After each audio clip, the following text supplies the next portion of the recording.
Balkan downwards the healthy bones of one single Pomeranian grenadier. Hi. Why is Canada's flag a maple leaf?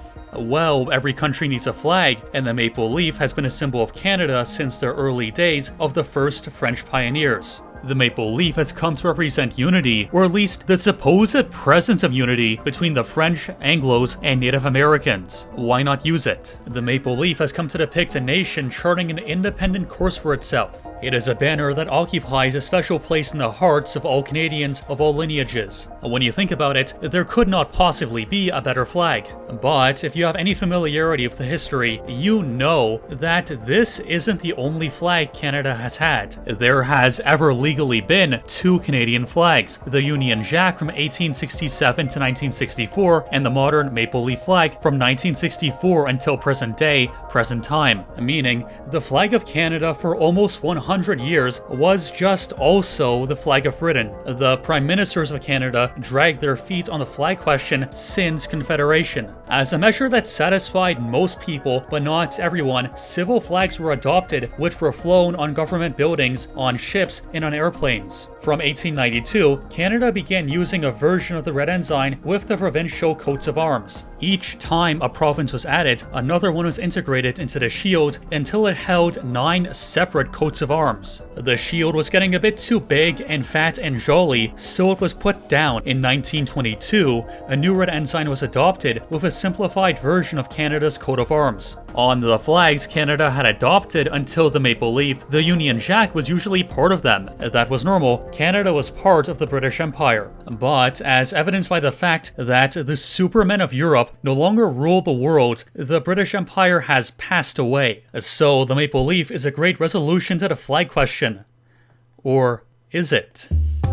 A common argument that was used by the Liberals in their advocacy for a new flag was that we had become independent from Britain. While the Union Jack may still be used for ceremonial purposes, a unique flag was needed. That is not a bad argument, but it leaves out important history. To understand why Canada's flag was changed in 1964, it is necessary to understand why the LPC government of Louis Saint Laurent had purposefully broke with Britain in 1956. The Suez Crisis of 1956 is commonly acknowledged as being the end of the British Empire. After that point, Britain might still have had friendly relations with Commonwealth countries, but Britain was no longer a world power, and even though Canada was a Commonwealth country, relations between Canada and Britain couldn't have been worse after the Suez Crisis. So, if the British Empire no longer existed, and Canada didn't even have friendly relations with Britain, why keep the red ensign? That was exactly the question the future Prime Minister, Lester B. Pearson, would ask himself.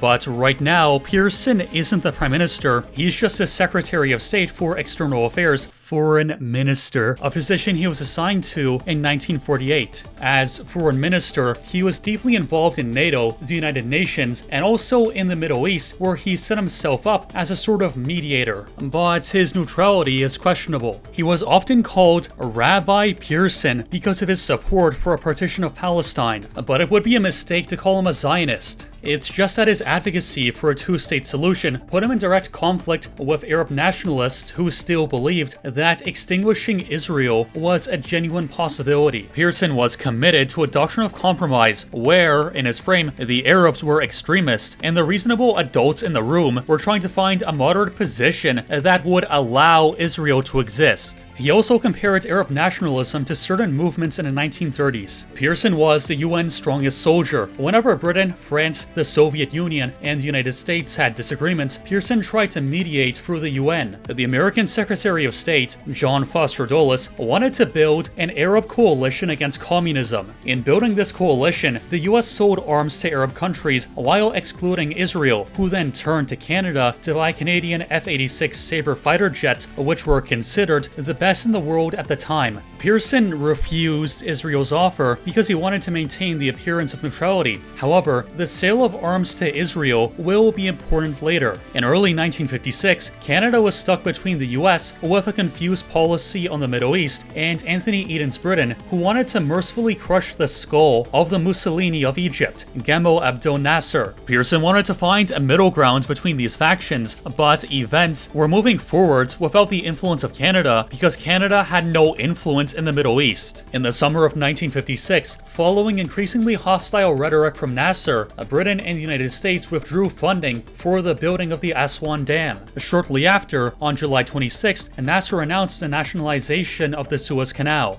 Nobody appreciated the sudden seizure of an international shipping lane. Anthony Eden tried to rally Commonwealth countries to Britain's side. Eden's appeal to Canada was firmly rejected by Pearson, while Australia and New Zealand came to Britain's aid. Pearson's insistence that the UN be brought in to resolve the crisis infuriated basically every single British official. Anger intensified to a feeling of betrayal in mid-August when the Canadian diplomat Norman Robertson told the British to their face that if they attacked Egypt, they would be brought before the UN as an aggressor, the implication being that Canada would support the UN over Britain. From August to the end of September, while the crisis intensified, Pearson spent most of his time in Paris. When he came back to Canada, he was convinced that France and Britain were going to take military action. Even worse for him, a lot of people started to believe that the UN had failed, but he was determined to prove the world wrong.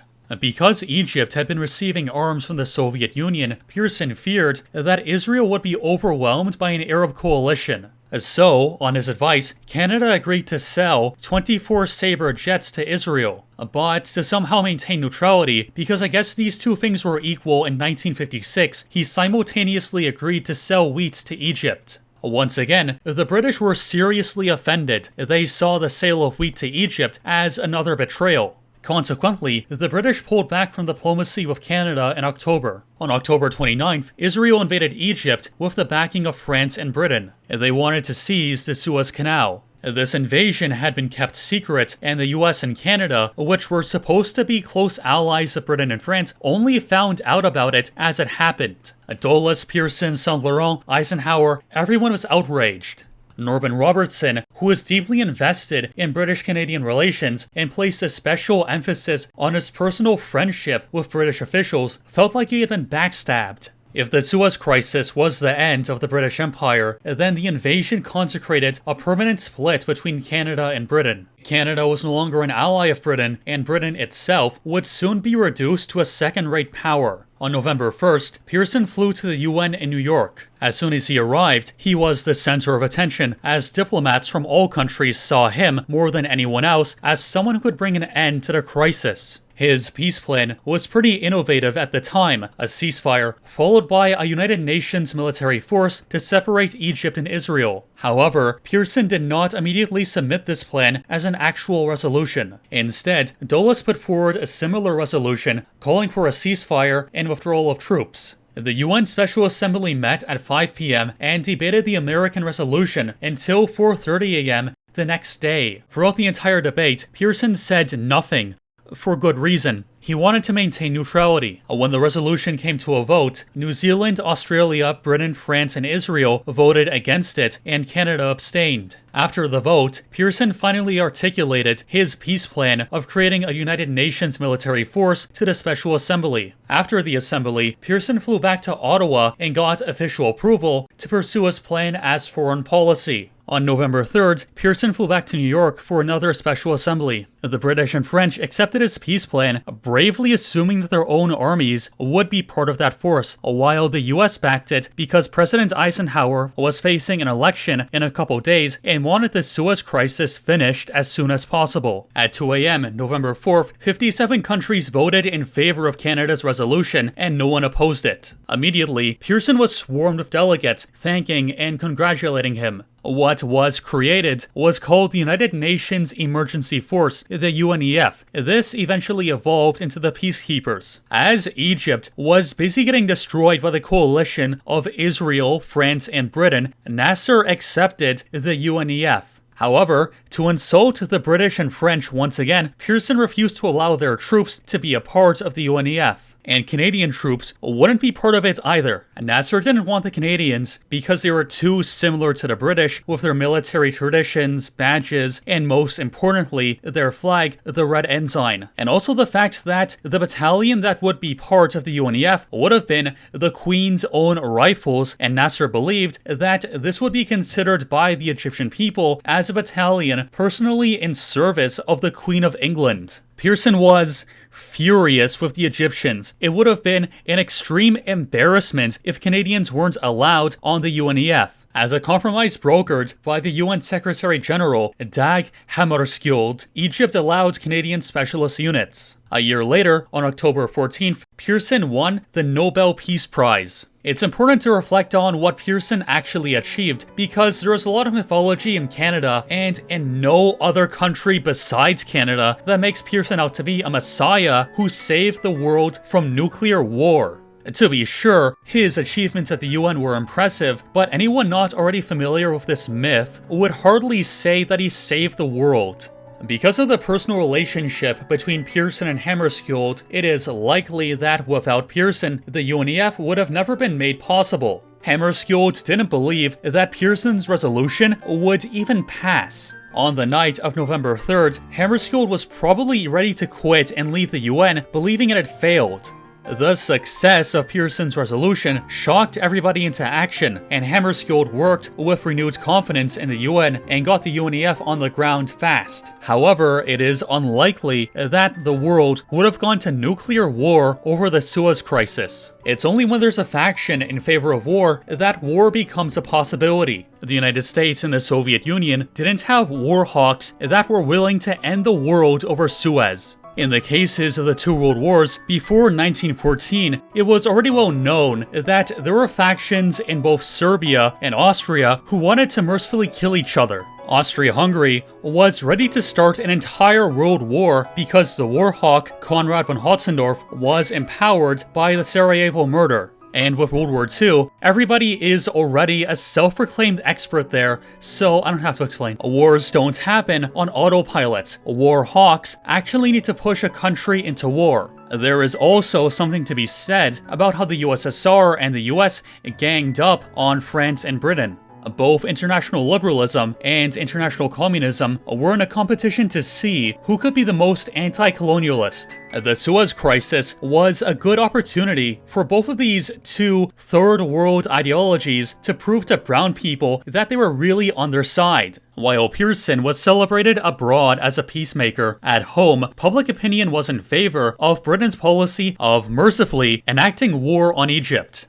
In fact, it probably wouldn't have mattered how Britain acted, as Canadians were still largely loyal to throne and empire. Pearson's and Louis Saint Laurent's foreign policy were incredibly out of line with the public. From the beginning of the Suez Crisis, the Conservatives, under John Diefenbaker, continuously demanded that Canada resolutely stand with Britain. When the UNEF resolution passed, the attitude of the Conservatives turned bitter, and they tried to pass an amendment in Parliament that would condemn the Liberal government's gratuitous betrayal of Britain. The libtards were not happy about this. When Saint Laurent was being questioned on the actual effectiveness of the UNEF, he lost it and said, quote, "The members of the smaller nations are human beings, just as are their people. The era when the supermen of Europe could govern the whole world has and is coming pretty close to an end." I didn't know what to call myself before, but I think that I am a Superman of Europe. Additionally, when the Honourable Member of Parliament, Mr. Howard C. Green of Vancouver Quadra, accused Pearson of making Canada the slave of the United States, he responded, quote, "Our record over the last years, Mr. Speaker, gives us the right to say we have performed and will perform no such role.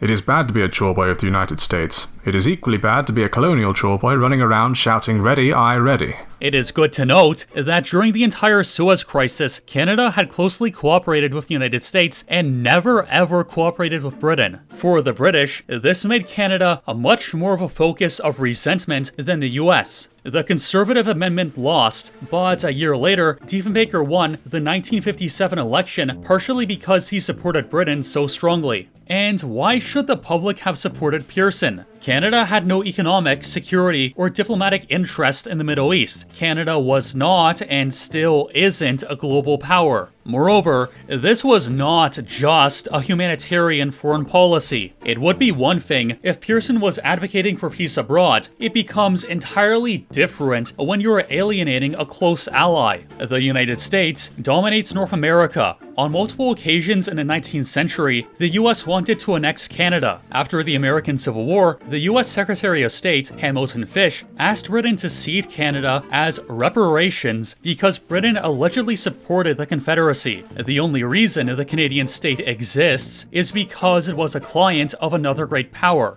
If Canada did have an interest in the Suez Crisis, it was not peacekeeping or even preventing war. It would have been to keep the British Empire strong. A strong Britain would be especially useful post-January 20th, 2025. This would have been a pragmatic foreign policy, and it makes Pearson's attitude and actions bizarre and incomprehensible. It's not like he was ignorant. Canadians in the past did not have their history erased, so everyone was well aware of the Republican entity's desire for world domination. When the primary consequence of Lester Bowles Pearson's entire political career was alienating Canada from France and Britain and bringing us closer to the US, you have to wonder why he's even celebrated at all. The only way to understand Pearson is to understand that he was a committed liberal internationalist and conducted an ideological foreign policy. He put the interests of the UN and the international community above Canada. For this, he was personally rewarded. He earned the respect of his peers and won the Nobel Peace Prize. He had a personal, emotional investment in his international work.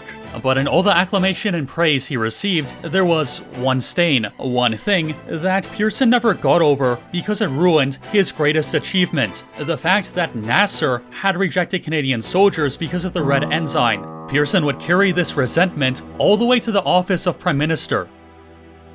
As sincerely as some of you may believe in another design, I believe that today a flag designed around the maple leaf will symbolize and be a true reflection of the new Canada.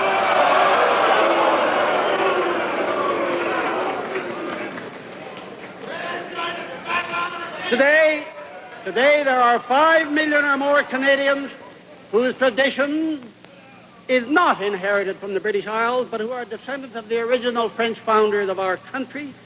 There are another 5 million or more who have come to Canada from other faraway lands, whose heritage is neither British nor French. The Liberals had campaigned on gifting Canada a new flag for a couple elections, and when Pearson became Prime Minister in 1963, he promised a new flag within 2 years. However, the last thing on anyone's mind a year after his election was changing the flag. In the first 2 years of his government, Pearson was assaulted by scandals. As a quick summary, there was a scandal over drug smugglers having influence in the government, a scandal over Yvon Dupuis accepting a bribe, and he became the first cabinet member in Canadian history to resign under criminal charges. There was a scandal over 2 LPC ministers involved in furniture trading and a credit scam. There was a scandal over Pearson threatening to release East German spy documents on leader of the opposition, John Diefenbaker, which backfired because people remarked that Pearson must be pretty close to East Germany to have these files, which was sort of corroborated when Diefenbaker threatened to leak classified files suggesting that Pearson had communist sympathies. Moreover, Quebec was undergoing the Quiet Revolution's most turbulent period, and Quebec's Liberals were perennially in conflict with the federal government over financial issues. A month before Pearson pursued the flag, he had finished a disastrous federal-provincial meeting in Quebec. In addition, Pearson frequently had trouble establishing control over his own cabinet. To get away from federal politics, he enjoyed attending NATO and UN meetings where his prestige was a billion trillion times higher. To solve his problems, he daringly assumed that coming up with a new flag would be sort of like a participative class activity where every citizen would be encouraged to create their own design and share it with everyone else. So, distract from your own corruption and failure by giving bread and circus to the masses. A classic technique from the ancients. Another reason for pursuing the flag was to unite his cabinet. Even if Pearson was bad at governing, he was still charismatic. He was able to give the new flag the dimension of an ideological crusade to do away with the colonial past and build a new, better Canada whose own international character would be a shining example of progress for the rest of the world. Finally, it was believed that a new flag would help pacify Quebecois nationalism. On May 2nd, he gave a speech at the Royal Canadian Legion branch in his home riding of Algoma,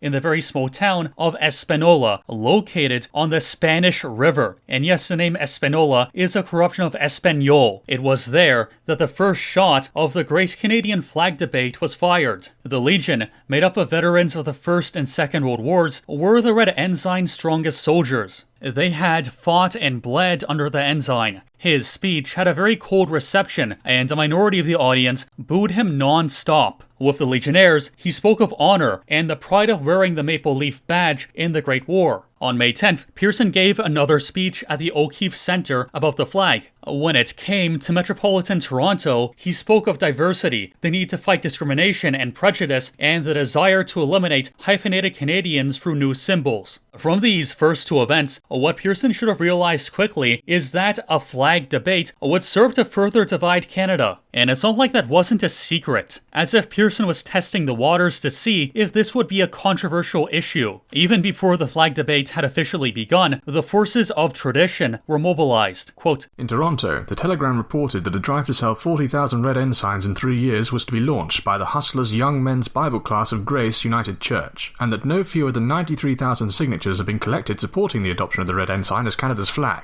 Page 69, Canada's Flag, Matheson. The Legionary magazine, which was supposed to be politically neutral, had on the cover of every issue the red ensign with the caption, "This is Canada's flag, let's keep it flying." While passions were running high, the flag debate can hardly be called a debate. Polling suggested that just under half the country wanted a new flag, and John Diefenbaker wanted to put the issue to a referendum, but Pearson refused. If put to a vote, it would have probably went the same way New Zealand's own flag referendum went in 2016. To Bowles Pearson, a debate is actually just offering someone the choice to agree with you, but you know that the public makes bad choices, so you step over them and deny them the choice to be wrong. In order to make the flag a non-partisan issue, Pearson promised a free vote on it. If you don't know, parties in Canada vote as blocs. If you're an MP, you're always expected to vote with the party, and if you decide not to, you will be beaten to death, mercifully. Promising a free vote was also a way to dispel rumors of an election being held over the flag. In the summer of 1964, the flag debate dragged on. Pearson did have his own idea for a flag, this one. It was nicknamed the Pearson Pennant by Diefenbaker, as he accused Pearson of choosing the design in advance, making the entire idea of the debate a farce. The Pearson Pennant was pretty much dead as soon as it appeared. However, that didn't stop the Conservatives from using it as a talking point all the time. On June 15th, the second session of the 26th Parliament opened with the Liberal resolution to adopt a new flag and reserve the Union Jack for ceremonial purposes. The Liberals had a minority government, so they needed the approval of at least one other party. The Creditists approved of a new flag, but didn't want to keep the Union Jack at all. The NDP were not in a rush to vote, and the Conservatives were opposed. Parliament would remain in this stalemate until September, when Diefenbaker agreed to refer the issue to a parliamentary committee composed of 7 Liberals, 5 Conservatives, 1 NDP, and 1 Creditist. Within 6 weeks, they would come up with a new flag. The Conservatives had a grand strategy. They believed that the Liberals would vote for the Pearson Pennant, and when the committee presented their chosen flag, Parliament would vote against it, lest they be accused of being too partisan. Therefore, Parliament would close without having passed the resolution. What actually happened is that, under the order of Pearson, who wanted to maintain the appearance of neutrality, the Liberal members voted for the design of George Stanley. The Conservatives, not knowing the intentions of the Liberals, also voted for it. And then, the NDP and Creditist members also voted for it. So the committee presented a unanimous result by accident. In a very literal sense, Canada's flag was chosen by the error of the Conservatives. In presenting this unanimous result, the resolution won the support of the majority of Parliament, and remember, this was a free vote. But this was also Diefenbaker's Führer bunker moment, so the Conservatives held up Parliament in 6 more weeks of filibuster, reminiscent of Berlin in 1945. However, a traitor from the Conservative Party, Leon Bausset, suggested that Pearson apply for closure and force a vote. The suggestion was taken up, and on December 15, 1964, the resolution was passed 163 to 78. On February 15, 1965, the new flag was inaugurated. I'm generally averse to ascribing things to psychological reasons because I'm not Sigmund Freud, but how do you explain Pearson pursuing the flag debate to his own detriment, aside from the fact that he was butthurt over Nasser disliking the red ensign? Even if you're a leaf-lib cuck-brained dung-eater and think Canada needed a new flag, there's just no way to explain why Pearson went so hard in the year 1964 when literally anything else would have been better for his political career. If the flag was supposed to unite the country, that didn't happen. During the debate, tensions were obvious. Protests in front of Parliament were often held by supporters of the red ensign, and often supporters of a new flag also showed up, so police had to be called in to make sure there wasn't physical violence. One of the main arguments in favor of a new flag was that it would bring unity with French Canada. Unity was especially pressing at the time because a lot of people believed that Quebec would separate in the next decade. New leftist Quebecois currents were placing a special focus on the conquest of Quebec by the British Empire as a so-called founding trauma. Consequently, the Union Jack on the red ensign was supposedly seen as the banner of their colonial oppressors. So, to pacify Quebec, they would have to get rid of the red ensign. This line of thought was only right in theory. It had 2 major flaws. First is that, as everyone in Quebec could have told Pearson, French Canadians literally didn't care about the flag at all. Pierre Trudeau even said as much. Changing national symbols was only seen as a politeness and nothing more, and this is something that has appeared obvious to me, but surprisingly not to anyone else. The flag of Quebec and the maple leaf are almost direct counters to each other. You couldn't have a better contrast. Red against blue, the maple leaf against the fleur-de-lis. Even the jagged edges of the maple leaf are put in contrast with the round fleur-de-lis. For anyone who wants to set up Quebec against the rest of Canada, it's so trivial to use a blue fleur-de-lis against a red maple leaf for the purpose of telling a visual narrative. Far from including French Canadians, the maple leaf has been used both by petty and ignorant Anglo-Canadians and by liberal and social democratic Quebecois nationalists to divide Anglo and French Canada. If the shield were the symbol of Canada, putting a fleur-de-lis against it is more difficult because the Canadian shield includes the fleur-de-lis. Quebecois separatism would then take on the visual of a rending of flesh, tearing the fleur-de-lis out of the shield and forcing it to stand on its own. It would not be so easy to invent the narrative of one nation oppressing another. It is for this reason that the red ensign would have actually been more useful for Canadian unity. But isn't it true that Quebec still didn't like the Union Jack? Up until the Quiet Revolution, the Quebecois looked more favorably on Britain than Anglo-Canada. Anglo-Canadians were the most discriminatory against French Canadians, and Britain often stepped in to limit the excesses of Anglo-chauvinism. As discussed in my video about the 1960 election in Quebec, French Canadians were ecstatic when the royal family toured Canada before World War II. They saw Britain as a force that could mediate a favorable settlement for Quebec because that is what Britain traditionally did. Beyond that, the conquest is not a founding trauma. For more than a century after the conquest, traditional French society had realized that it was a providential deliverance from the anti-Catholic massacre of the so-called French Revolution. If the conquest is perceived as an injustice today, it's only because shameless Marxists in the Quiet Revolution rewrote the history of Quebec and regretted that they could not inflict the same massacre on Quebecois society. In other words, it is an invented trauma. The Quebecois are supermen of Europe. No matter how hard spiritually brown, third world social democrats try to make them the victim of colonial oppression in the same way Algeria has grievances against France. This isn't to say that there haven't been injustices against the French of North America, as the United States deliberately wiped out the Cajuns. However, the third worldist, anti-colonialist, and brown narrative invented during the Quiet Revolution is entirely false. Moreover, the maple leaf probably did more to ignite than to pacify separatism. As the great Canadian historians Donald Creighton and W.L. Morton pointed out, having a flag which everyone of all international lineages could rally around would alienate Quebec. All that they have ever wanted was to be recognized as a nation in Canada. The insistence by the Liberal Party that there is only one nation, the Canadian nation, or in recent years, that Canada is a post-national state, entirely ignores what they want. And the flag, with one symbol to represent all of Canada, is more of an imposition on the French-Canadian nation than it is meant to be inclusive. To bring about unity with Quebec, it's necessary to recognize Canada as a compact of two nations, not as a confederation of 10 equal provinces. Notice anything? A good symbolic recognition of the two nations is the Canadian shield on the red ensign.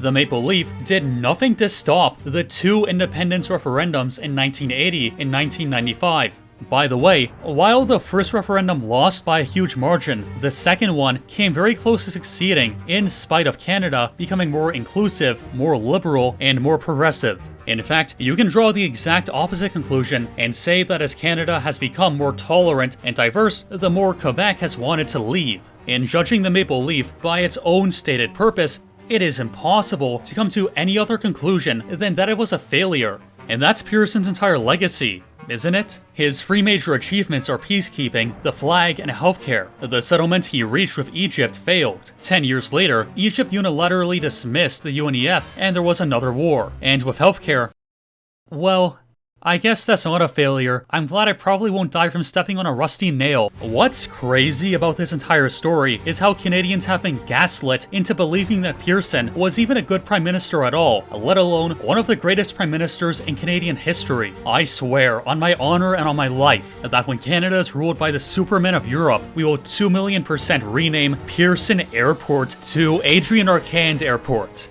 Pearson was a mediocre middle management, human resources prime minister installed by the CIA. The greatest achievement in his life should have been becoming a Walmart manager, then welcoming the owner of Walmart at his branch. Instead, he introduced mass immigration and mutated our flag through the use of nuclear waste, ruining Canada forever.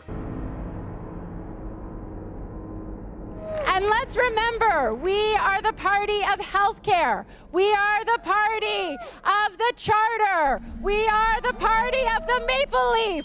We are the party of multiculturalism. We are the party of reconciliation. At this point, you must be thinking, wow, this guy really hates the maple leaf. But I admit, the maple leaf does look good. It presents the national colors of white and red and the national symbol. The red ensign does look worse from a design point of view, and I don't think anyone would even disagree with me. If functionality and beauty were the only considerations for choosing a flag, then I would prefer the maple leaf. But you cannot extricate the circumstances surrounding the maple leaf from the flag itself. As I've covered elsewhere in another video, the United States, and specifically the CIA, supported Pearson in becoming Prime Minister. And despite constantly denying it, Pearson was a servant of American interests. To understand exactly why the maple leaf is a liberal and by proxy United Station invention, it is necessary to once again give a brief history lesson. And I'm quoting an article from the Canadian Journal titled, "Is Canada Dead?" Quote, Canada, in its founding, was a confederation of distinct nations, the Anglophones, the French, the Métis,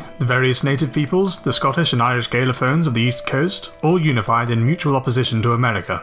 Why did they oppose America? Because America then, as America is now, was a radically progressive nation whose end was always the subversion of hierarchy, tradition, and order. Canada was founded as a reactionary and loyalist bastion against the atheist and Republican United States. The red ensign is not a random or meaningless flag. Sure, it represents Canadian heritage, the shield representing the French, Irish, Scottish, and English, but it's also an ideological symbol. During the so-called American Revolution, the red ensign was the banner of the Loyalists, one of defiance against the United States and its republic. Every time you fly the red ensign, you may as well be pissing on an American. After the American Revolution handed that part of North America to the evil force of a classical Republican regime in the same style style as Aristotle, they attempted to wipe out the loyalists still within the traitorous 13 colonies. They had their land stolen, they were butchered, tarred and feathered, and so on. 70,000 loyalists fled to Canada. Quebec too has a similar history, as they were the last bastion of the Superman of Europe, Catholic absolutist France. This is the foundation of Canada. It was always a country more in line with tradition, Christianity, race, and monarchy than the repugnant republic.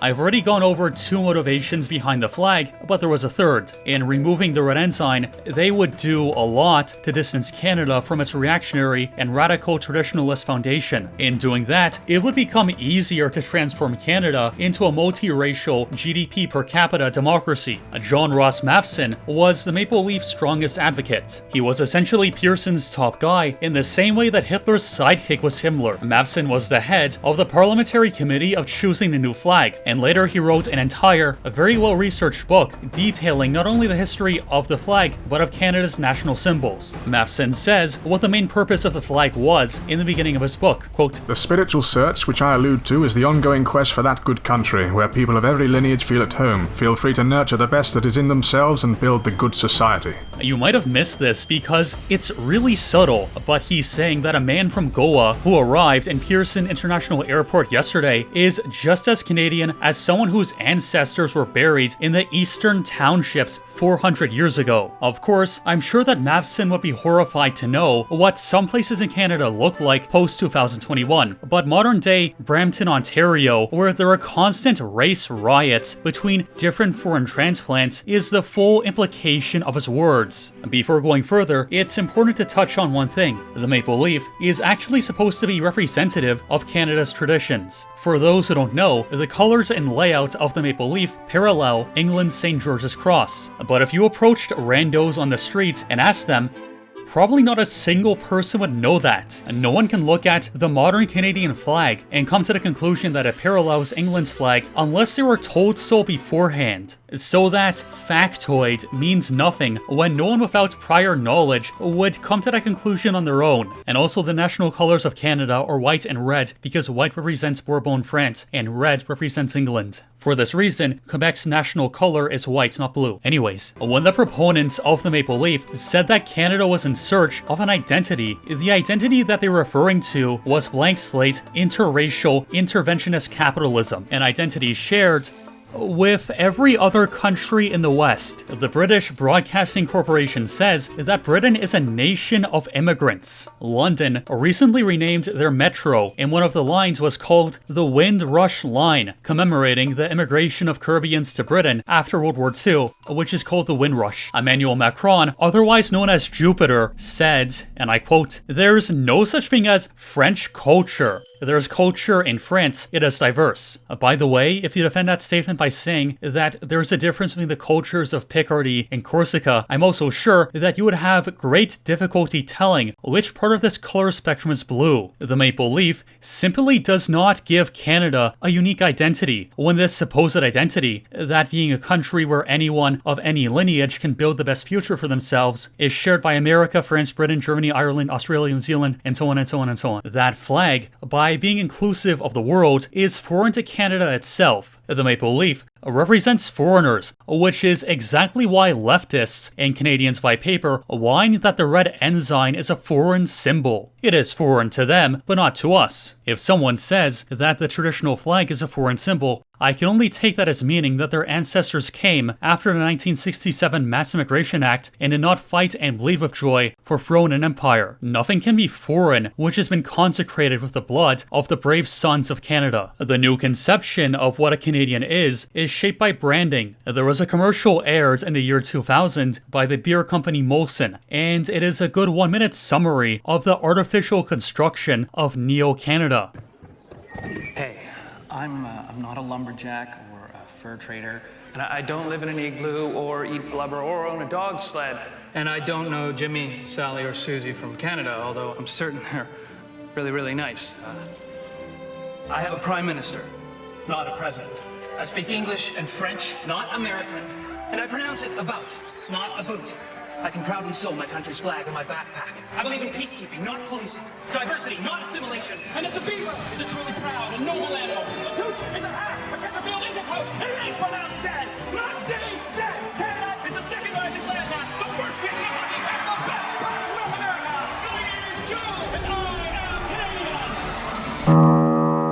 For the great majority of global citizens unfortunate enough to live in the sprawling mass of decaying suburbs around Toronto, to be Canadian is to buy coffee from Tim Hortons, watch hockey, and buy Molson beer. For the leaf-lib civil servant class, who are a little more educated, there are ideological values like peacekeeping and the cultural mosaic. It's like, to be a good Soviet, you must believe in the classless workers' utopia. Okay, well, I don't believe in peacekeeping, the so-called cultural mosaic, and democratic myths about representation. For this, the brainwashed foot soldiers of Pierre Trudeau would see red and accuse anyone like me of being a traitor. In a democracy where the will of the people, or popular sovereignty, is the justification for the state's power, anyone who doesn't believe in that is a potential enemy of the state. Of course, for example, in Hungary, they are a democracy which has the supporting pillar of nationalism. Regimes can have a more comprehensive idea of loyalty, but, as has been pointed out, a political formula does not brook an and. A political formula is one argument because you have to choose. If Viktor Orban were given two choices, abandon democracy and become an ethno-nationalist autocracy, or maintain democracy but abandon Hungarian nationalism, one of those positions has to lose.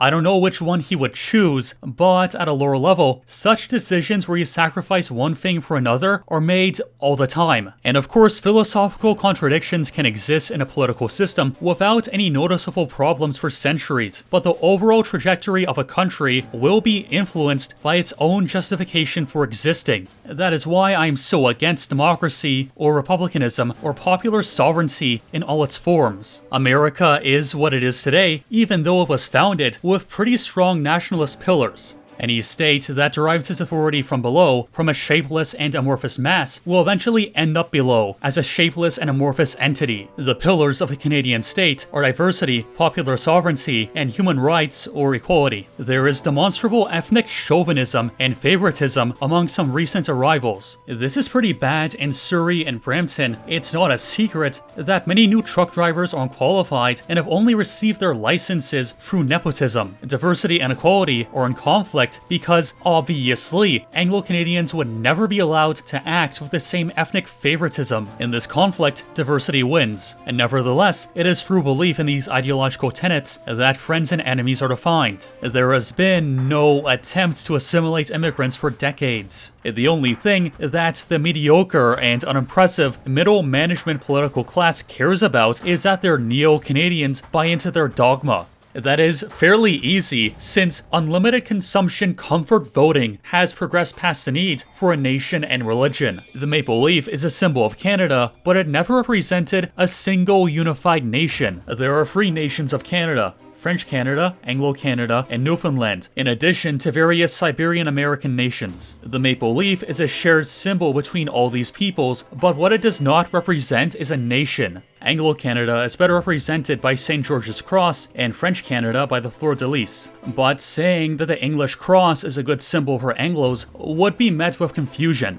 The identity of Anglo-Canada was systematically and deliberately dismantled by all prime ministers, starting with Pearson. The creation, then forceful imposition of the maple leaf flag was an attempt to create a new identity which would conform to the political formula. The creation of this identity came with a campaign of propaganda, gaslighting, and psychological manipulation to break Canadians into becoming global citizens. They recognized the danger that nationalism has towards their project. In theory, the third world that Canada takes in is a clay which can be very easily molded into the model global citizen. With a big pile of sand, they will effectively suffocate nationalism. The Yugoslav war ethnic mosaic that they want to turn Canada into is a way to divide and conquer. No one group will have the power to oppose the state. They aren't creating the new Canadian man through cultural and ethnic mixing. On the other hand, the US has really taken on the project of Tower of Babbling into existence a multiracial ethnicity whose only loyalty is to the state. This is the melting pot that Lovecraft warned us about. Many conservatives like Christopher Rufo and Mike Cernovich and JD Vance are in mixed marriages and extol the virtues of brown young ladies who will birth a new world of the American dream. In the end, the American project will be more successful. The so-called newcomers only believe in the peacekeeper mosaic ideology so long as it brings them prosperity. They may profess to be good liberals, but they have their loyalties. While the same is true for the US, the truth being that neo-Americans are only loyal so long as it is profitable. If they do end up mixing, they will really bring about the new American man whose only loyalty is to the American state. Something that is important to say is that while maybe in the first 3 generations Canadians by paper are not integrated, the cultures of all those oppressed nations the US occupies in international slavery revolves around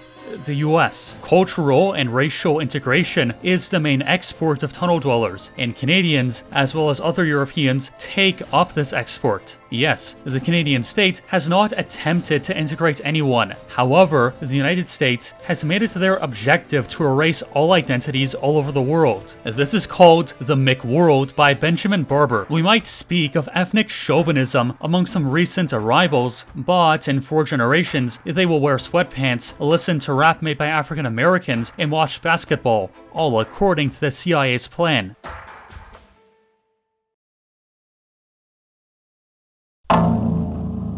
This is a small intermission. I'm still going to make the videos about the Quiet Revolution, trust me. All the sources and music that I use for this video will either be in the description or the pinned comment. I haven't decided yet. I've created memberships on this channel, and what I hope to do, what I plan to do very soon, is to make commentary videos on the videos I already made and detailing the process of making them. So pay me money if you want to, no pressure. And by the way, none of the videos that I make are political. Everything I do and say is non-political, and politics does not have any influence on my life. So why should I care about politics? I only spend time on things that personally affect me, like my mortgage, my car, my pension, and being a Superman of Europe. No one should enter politics before the age of 30, as per Mein Kampf. I didn't know where else to put this in the script, but it's important, so I'm putting it here. The idea that the Western provinces, Alberta, Saskatchewan, and Manitoba, are mainly descended from Eastern Europeans, Americans, and Germans is not true. As has been conclusively proven by Fortis X, Western Canada is just as British as Ontario.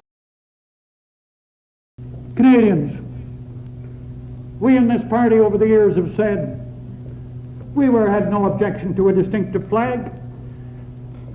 But ladies and gentlemen, a flag that does not contain the greatness of your heritage is no flag for a nation. Off goes the coat of arms. Away goes the color. Goodbye to the Union Jack. I said to the Prime Minister this: a flag must represent the soul and the heart of a nation. It must be something that raises in one's being the pride of his nationhood.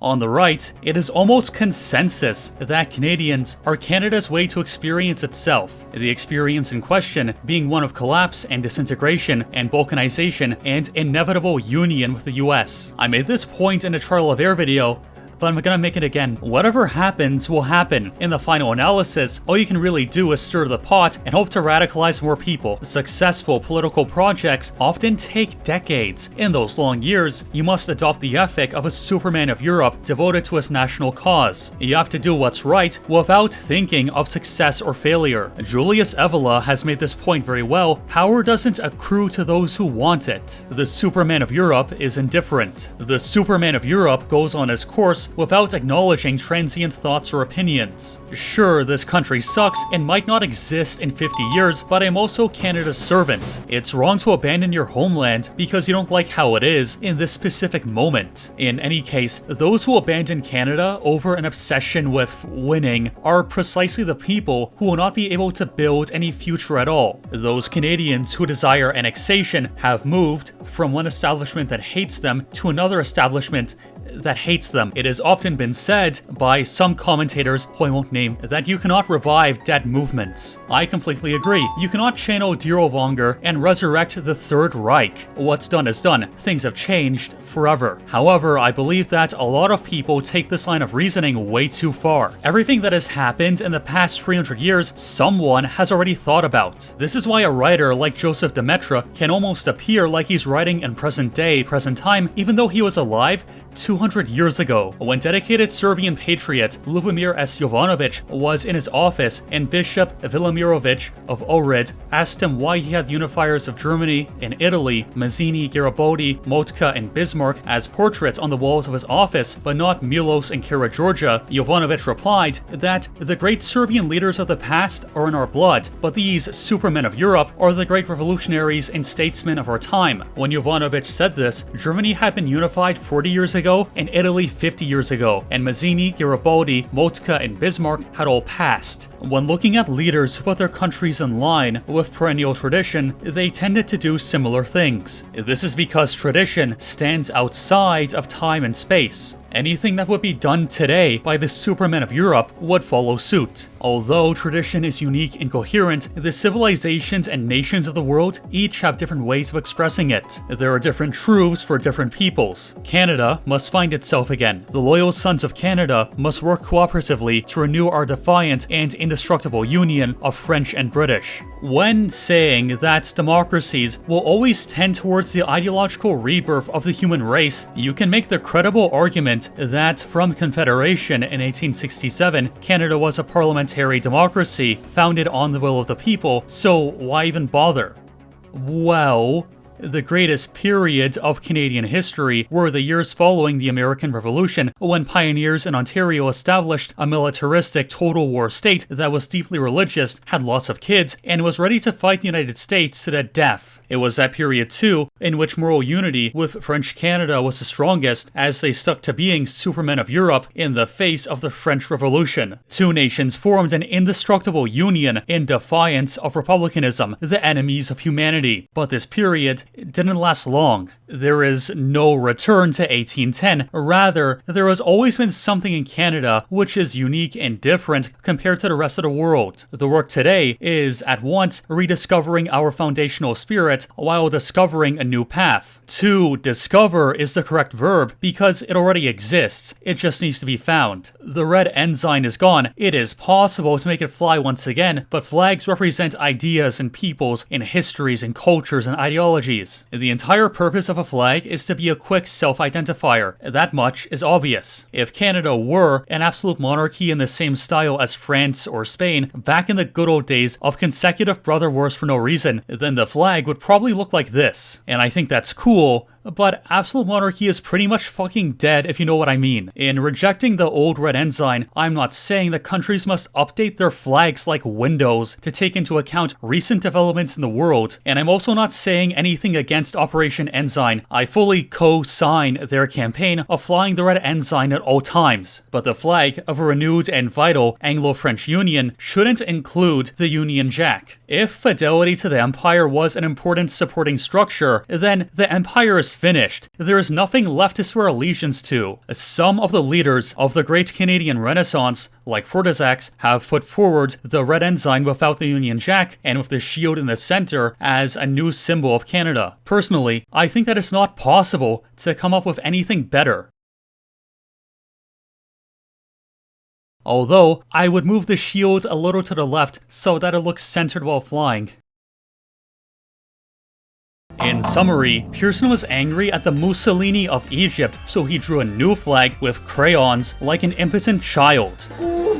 He then became prime minister because of a color revolution and forced a flag debate, which was actually his jackboot stomping on everyone's face, disguised as a rational discussion. Quebec, which Pearson pandered to, didn't even like the flag, but that was okay because the flag created a multiracial financialized democracy. Canada then welcomed millions of the third world who said our fried fat is superior because we shave them before they go in the boiling mineral oil. And now Canada has become the UN and microcosm. But if you put your head down and work hard enough, one day things will change. Did I miss anything? I'm so cool. I'm genius. Thank you for listening.